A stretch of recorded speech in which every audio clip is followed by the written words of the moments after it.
Arestado ang tatlong suspect na sangkot sa serya ng pang-hold up sa Malabon at Las Piñas. Puntirya umano ng grupo ang mga mamahaling alahas sa Trelo. Ang ilan sa nahulikam nilang pambibiktima sa aking exclusive report. Sa ganitong paraan, hinold up ng 6 na mga nakamotorsiklong suspect ang biktima. Bibili lang noon ng baterya ng sasakyan ng huli sa Barangay Tugatog, Malabon nang sumulpot ang mga suspect sa likuran niya. Hindi ko makakalimutan, may narinig ako sa likod na naananigan ko na din. Ito, pwede na to, pwede na to. Paglingon ko, nung narinig ko yon, meron ng 3 motor na pumalibot sa akin. Inakalaan niya ng biktima na katapusan na niya. Huwag kang sisigaw, babarilin kita. Ganon ang pagkakasabi sa akin. At lahat po yon ay nakatutok sa akin yung baril. Pinuntirya ng mga suspect ang kanyang relo, kwintas at bracelet na nasa 6.7 million pesos ang halaga.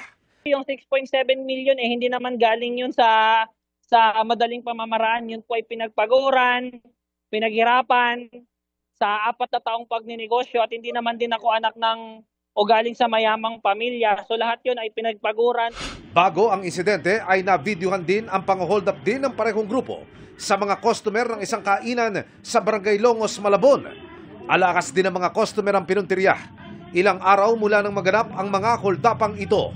Nadakip sa Las Piñas ng pulisya ang 3 sa mga suspect kabilang ang umunoy ulo ng grupo. Yung kilay, kasi yung kilay ni Sansui dito, may cut dito 2. Hindi siya pwedeng magkamali pati boses nung pinagsalita. Kasi tinakot siya. Pinagsuot nga namin siya ng helmet. Talagang ang biktima ay positively identified na. Yan nga po. Hindi siya pwedeng magkamali. Na-recover sa mga suspect ang baril na pang-hold up at mga motorsiklong dala noon. Sa tactical interrogation ng mga pulis, sinabi ng leader ng grupo na nabuo sila sa Boys Town nang dalhin doon dahil sa isang petty crime. Dati umanong delivery rider ang grupo. Kabisado niya buong Metro Manila. Ang style ay titingnan nila yung tao kung sa pananamit. Sinisiguro nila na ang alahas ay totoo. Hindi bababa sa 5 pang suspect ang hinahanap ng pulisya. Kabilang na ang bilagsakan ng mga alahas at relo sa kanilang nakuha sa negosyanteng biktima. Para sa GMA Integrated News, Emil Sumangil, nakatutok 24 oras. Sasalang ang budget sa Senado ngayong gabi na may bago ng pinuno ang Department of Budget and Management. Nasorpresa ang bagong OIC, gayon din si incoming Executive Secretary Ralph Recto sa mga bago nilang posisyon. Nakatutok live si Mal Gonzalo. Mal? Mel, nandito ngayon sa Senado ang ating economic managers para nga sa budget deliberations at ilan sa kanila yung nakasama sa cabinet reshuffle ng Administrasyong Marcos Jr. Hindi pa raw personal na nakakausap ni Finance Secretary Ralph Recto si Pangulong Bongbong Marcos matapos inanunsyo ng palasyo na siya ang papalit bilang Executive Secretary sa nag-resign na si E.S. Lucas Bersamin. It was announced. How do you feel, sir, about it? Surprised, yeah, but work has to continue. Essentially, I think the role of the ES is just governance. So, taong bahay ka doon. How do you make improve government services, get the departments to move faster, ensure that we follow the Philippine Development Plan. So, palagay ko yun yung role natin. Tingin naman niya sa pagbibitiw ni Budget Secretary Amenah Pangandaman, Giving credence to Zaldico? No, I don't think so. He's giving the President the free hand to investigate all the departments. Hindi na nagpaunlak ng panayam si Pangandaman matapos magbitiw. Nasa Senado rin siya kanina para sa budget debates pero umalis para sa isang event. Ang magiging officer in charge o OIC ng DBM na si Undersecretary Rolando Toledo na surpresa raw sa pagbibitiw sa pwesto ni Pangandaman. I was surprised actually. Nagulat ako. Nanginginig pa nga ako ngayon. Okay. No, not at all. I was told only before she leaves. I was told that Before she left? she left the hall because she will attend something with some meeting. So I was told na ako daw pinadala niyang pangalan. Gayunman, ayaw muna magkomento ni Toledo ukol sa bago niyang pwesto. The official communication has mentioned it yet, so I don't know how to answer your questions. Okay, so that's what I can say right now. Pero sir, are you ready to be OIC now? Well, matagal tayo sa government. Announce na yung name mo.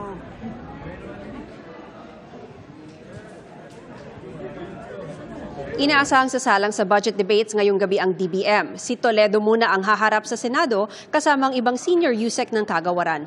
Mel, dito sa Senado, nagpapatuloy pa rin ngayon yung budget debates at si E.S. Ralph Recto pa rin yung haharap para sa DOF. Mamaya inaasahan din na sasalang ang DBM at DOH. Mel? Maraming salamat sa iyo, Mav Gonzalez. Mabilis na tsikahan tayo para updated sa showbiz happenings. Baka idea mo na ang next Kapuso Hit series. Para sa ganyan ang The Big Idea, ang drama concept development workshop ng GMA Public Affairs para sa aspiring writers at storytellers. Ibinahagi dyan ni National Artist for Film and Broadcast Arts, Ricky Lee, ang mga nakuha niyang aral sa karanasan niya bilang manunulat. Kabilang sa mga present sa unang araw ng workshop sina GMA Network Senior Vice President for GMA Public Affairs, Nessa Valdelion, at Vice President for GMA Public Affairs, Arlene Carnay. Big winner ang Ben & Ben sa 38th Awit Awards. Pinarangalang Album of the Year ang kanilang The Traveler Across Dimensions album. Habang Best Performance by a Group Recording Artist naman ang kanilang kantang Triumph. Thankful sina The Voice Kids coaches Paulo and Miguel sa panibagong pagkilalang ito sa grupo. Mga kapuso, maging handa pa rin sa posibleng pag-ulan kahit walang binabantayang sama ng panahon sa loob at labas ng Philippine Area of Responsibility.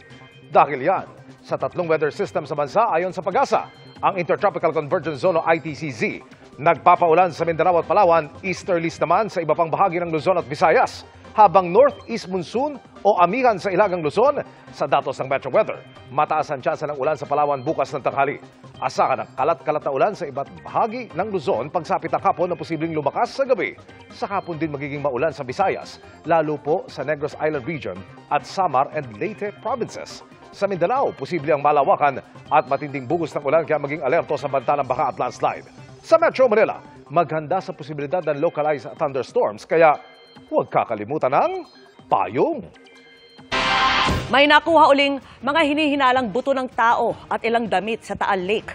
6 na piraso ng hinihinalang buto ng tao ang nakuha sa pagsisid ng mga otoridad kaninang umaga na bahagi pa rin ang paghahanap sa mga posibleng missing sabongero. Ayon sa mga otoridad, nakalagay ang mga yan sa itim na net kasama ang pantalong may sinturon, puting brief at wheat flour cloth o yung pinaglagyan ng harina. Itinurn over na sa SOCO ang mga buto para maimbestigahan. Nasamsam sa magkahiwalay na operasyon sa Calabarzon ang mahigit 2 milyong pisong halaga ng iligal na droga. Sa Imus, Cavite, nakumpiska ang 1.7 million pesos na halaga ng shabu. Huli ang tulak na aminado sa krimen. Sa Antipolo, Rizal naman, nabisto ang isa umanong drug laboratorio.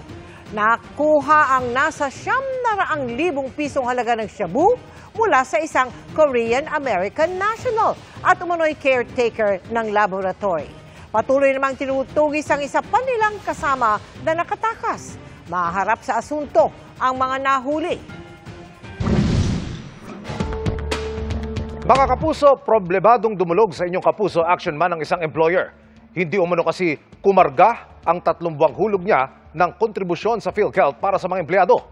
Ang sumbong na yan, aming pinaaksyonan. Oktubre ng nakaraang taon, nagkaroon ng sariling kumpanya para sa installation ng electrical services si Mark. Kada buwan, tinitiyak niyang makapaghuhulog ng government-mandated benefits para sa kanyang mga empleyado. Pero Pebrero ngayong taon, hindi umano kumarga ang 3 buwang hulog niya sa PhilHealth mula Nobyembre hanggang Enero. Ito'y kahit may resibo siya ng bayad sa isang online payment platform. Until now, for reconciliation pa siya. Ang pinaka-reason lang ng PhilHealth is hindi daw dapat siya isang bagsakan. Maging sa record ng kanyang mga empleyado, wala umanong lumabas na hulog. Chicheck ko rin yung personal PhilHealth nila, talagang blanco. wala siyang hulog talaga. Naka for reconciliation sa akin sa employer account, pero dun sa employee account blanco siya.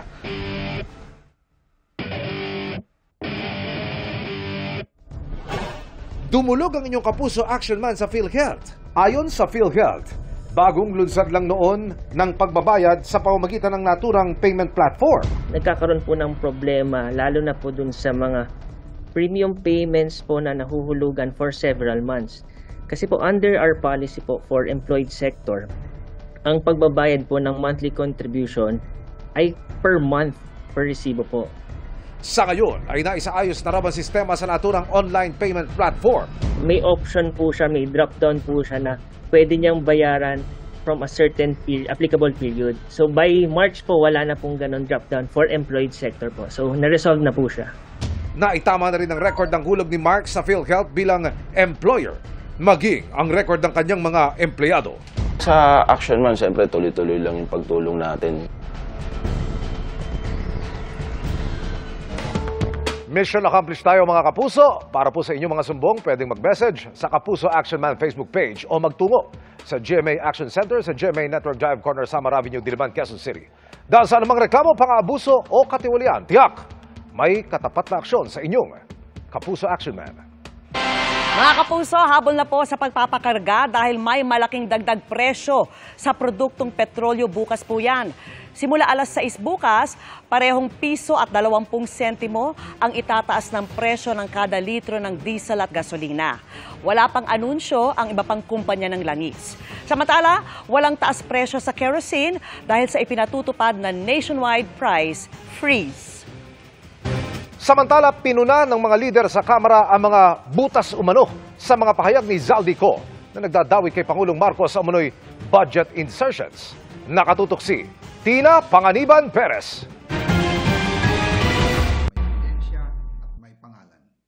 Ang video na inilabas ni resigned ako Bicol Representative Zaldico, pinagpulungan na ng mga leader ng mga partidong kabilang sa mayorya sa Kamara. The majority is solid in Congress na hindi kami nalilito or nagugulat dyan sa mga sinasabing mga imbentong kwento. Everybody is in support of President Marcos here. Panawagan nila, umuwi sa Pilipinas si Ko at panumpaan ang kanyang mga alegasyon. Bumalik siya, umuwi siya with this, mag-swear in siya. If he's really is that sincere in coming out with the truth, why didn't he go out the moment that all of these things came about, no? I think the only time that he came out with that statement, outlandish it may seem, if you ask me, is when everybody who was appearing in the Senate pointed at him as the most guilty one. Maraming inconsistencies sa kanyang mga statements. As mentioned earlier, na wala siyang kinita at binigay niya lang. Duda ang mga kongresista sa mga sinabi ng dati nilang kasamahan. Kasi siya na nga yung pinaka-guilty dito eh. Di ba? Siya yung nagtatago, hindi yung iba. Siya yung umiiwas ng mga tanong, hindi yung iba. Kabilang saan nila yung mga butas sa pahayag ni Ko, ang mga maletang dineliver umano, pero hindi ipinakita ang laman. Gayon din sa petsa umano ng delivery na hindi umano tugma sa panahong binanggit ni Ko kung kailan umano pinasingit ng Pangulo ang 100 billion pesos na halaga ng mga proyekto. Puro invento yan eh. And titignan mo yung baba, mayroon siyang palabas na litrato, yung kotse na nakalagay doon, yung plaka, L ang umpisa, Davao yun. Diba? Naghatid siya ng pera sa Davao. So, some people are saying na binili lang yung mga maleta para kunan ng litrato. Wala daw siyang natanggap or nakuha dito sa lahat ng mga projects na to. Di saan nang galing yung mga eroplano? Saan nang galing yung mga helicopter? Yung mga bahay niya sa Europe? Wala naman sa pulong si dating House Speaker Martin Romualdez na ayon kay Ko ay nagbanta umanong ipapapatay siya. Sinusubukan pa naming kunan ng pahayag si Romualdez ukol dito, bagamat nauna niyang sinabing malinis ang kanyang konsensya. Para sa GMA Integrated News, Tina Panganiban Perez, nakatutok, 24 oras. Ikalawang araw din ng protesta sa EDSA People Power kung saan dumalo ang ilang politiko at retiradong mga sundalo. Ang sitwasyon doon tinutukan live ni Chino Gaston. Chino? Mel, matinding traffic ang dulot ng sinasagawang rally dito sa northbound lane ng EDSA. Hindi lamang dahil sa dami ng mga ralista at mga nagbabantay na pulis, kundi dahil isinara din itong bahagi ng White Plains Avenue at yung EDSA naman, isang lane sinakop ng mga service vehicles ng PNP. Tanghali, nagsimula ang programa na hindi natinag kahit ang bahagyang umulan dakong 2:00 ng hapon. Bukod sa mga miyembro ng UPI na mga retiradong sundalo, may mga dumaluring politiko. Ipinakita rin sa programa ang mga videos ni dating Congressman Zaldico na nagdidiin sa papel umano ni Pangulong Bongbong Marcos at dating House Speaker Martin Romualdez sa katiwalian sa flood control projects. Hindi raw bibigyan dignidad ng Pangulo ang mga aligasyon ni Ko, habang si Romualdez naniniwalang walang bigat sa korte ang mga sinabi ni Ko. Umaga pa lang tukod na ang trapiko sa northbound ng EDSA simula sa kanto nito at ng White Plains Avenue hanggang sa EDSA Mandaluyong. Kinailangan paradahan ng isang lane ng EDSA ng service vehicles ng mga pulis at iba pang bantay na seguridad.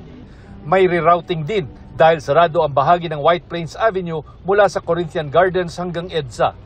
Mas matindi ang epekto sa trapiko ngayon kumpara sa unang araw ng pagtitipon dito ng United People's Initiative o UPI. Hindi maiwasan kasi nga today is Monday, may pasok na yung mga tao natin. Kaya nga yung mayor natin, nung una, kinukumbinsi namin na wag na munang payagan, humanap na lang na ibang araw. Pero nung nakita namin na mas magiging problema yung uuwi ito, babalik pa ito, tapos yung mga logistics nila maapektuhan, binigyan na namin ng another permit for today.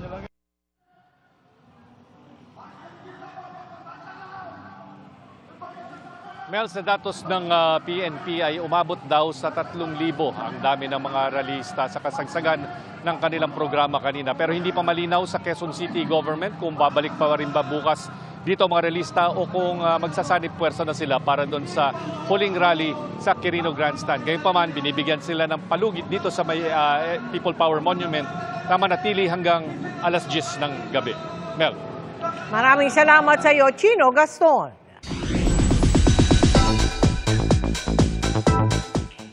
Talagang kabahan ka na, Mitena. Dahil maya-maya lang ay mapapanood na ang inaabangang pagsasanib puwersa ni na Adamus, Flamara, Dea at Tera sa Encantadia Chronicle Sangre. Pero hindi lang yan ang aabangan. Dahil ipapakilala na rin ang bago nilang makakalaban na nagmamay-ari ng itim na brilyante. Makichika kay Aubrey Carampel. Pagsasanib ang kanilang lakas para sa ngayong gabi, ang dapat sa'yo ay mamatay na lang. Magpapatuloy ang digmaan sa mundo ng mga tao.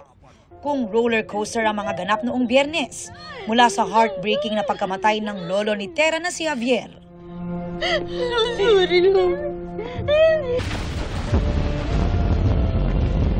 Paglaya ni Cassiopeia, Alena at Armea na binansagang Ice Candy Girls ng netizens.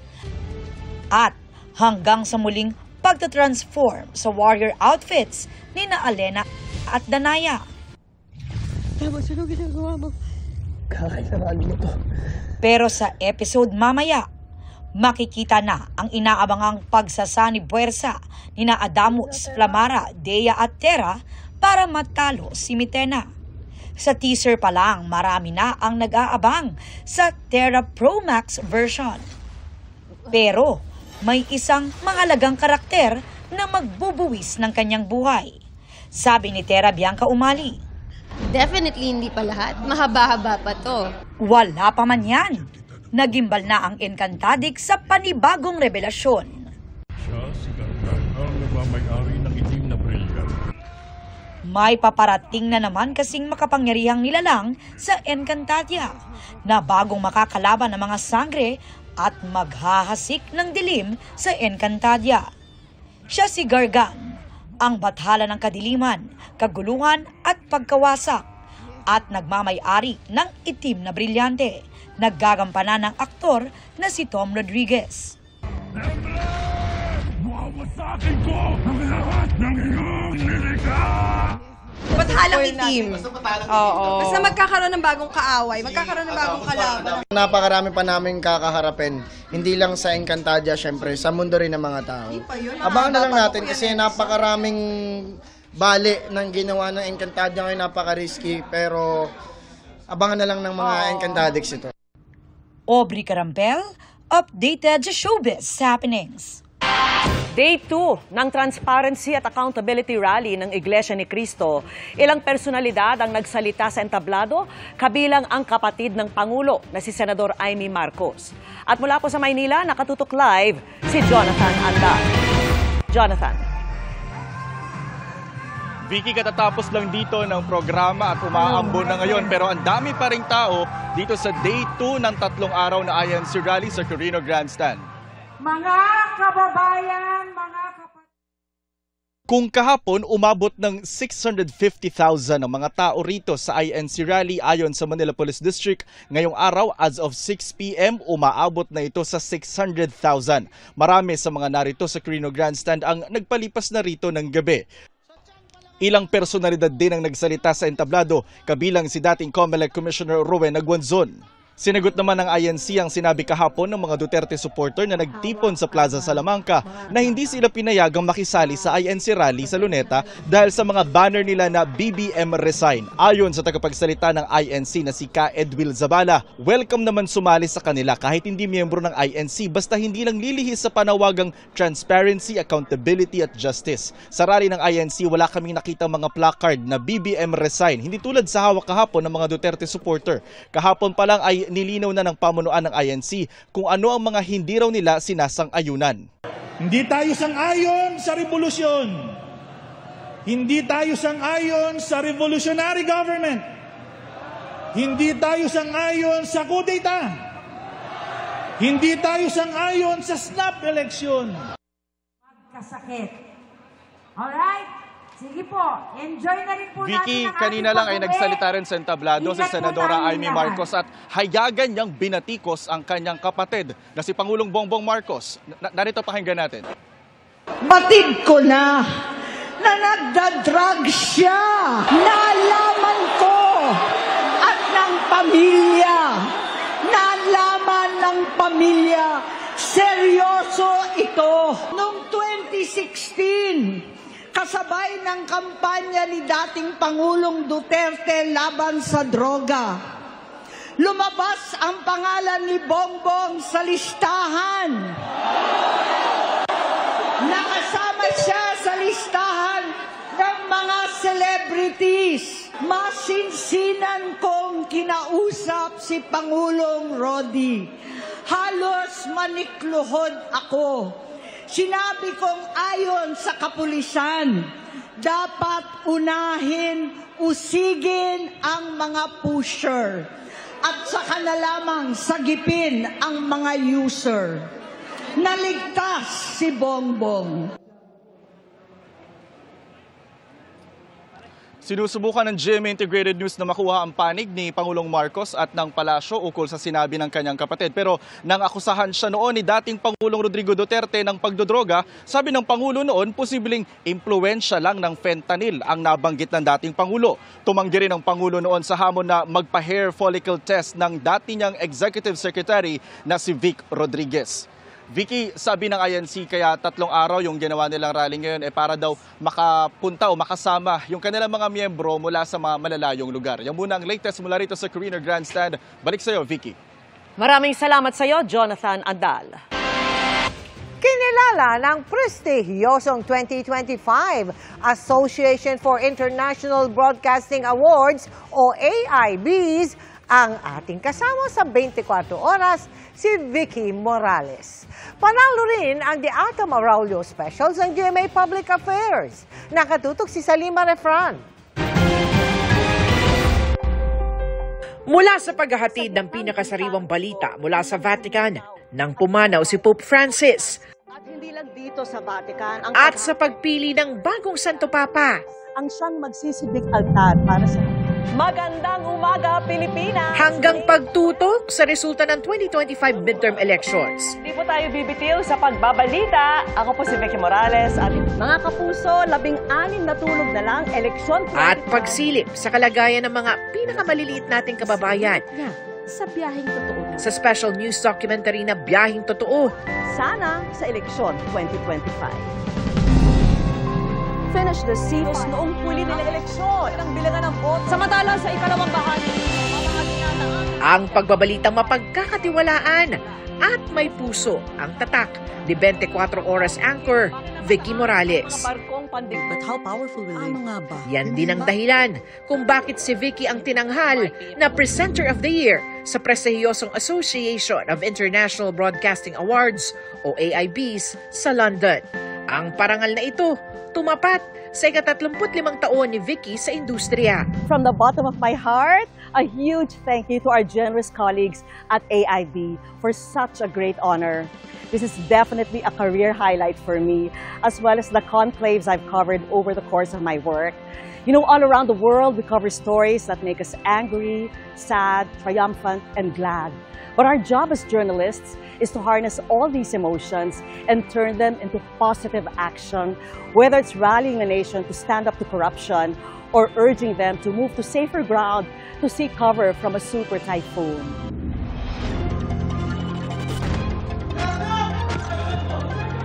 Pinarangalan din ang The Atom Aralio Specials, Pugula, ng GMA Public Affairs bilang Best Documentary Award sa kategoryang Domestic Affairs. Hosted yan mismo ni Atom Aralio na tumalakay sa madilim na mundo ng Philippine Offshore Gaming Operators o POGOs na ginamit bilang scam hubs at human trafficking dens. Kinikilala ng AIBs ang dekalidad na journalism at factual productions sa video, audio at digital platforms. Para sa GMA Integrated News, Salima Refran, nakatutok 24 Oras. Ang taus-puso ko pong pasasalamat sa 2025 Association for International Broadcasting Awards o AIBs sa karangalang ito na nais ko pong ibahagi sa mga masisipag na miyembro ng GMA Integrated News. Para sa inyo talaga ito. We're proud of you. Oh, thank you, Tita. Very proud. Atin to, Tita. Oo nga. Ano na lang ako, blowout na lang. Sige, Tita. Pwede Sama na ako, ma'am. Sama mo cheap naman na pala. Sasama. At Makapatwera pa. yan ang mga balita. Ngayong Lunes, 38 araw na lang Pasko na. Ako po si Mel Tiangco. Ako naman po si Vicky Morales para sa mas malaking misyon. Para sa mas malawak na paglilingkod sa bayan, ako po si Emil Sumangit. Mula sa GMA Integrated News, ang News Authority ng Pilipino, nakatuto kami 24 oras.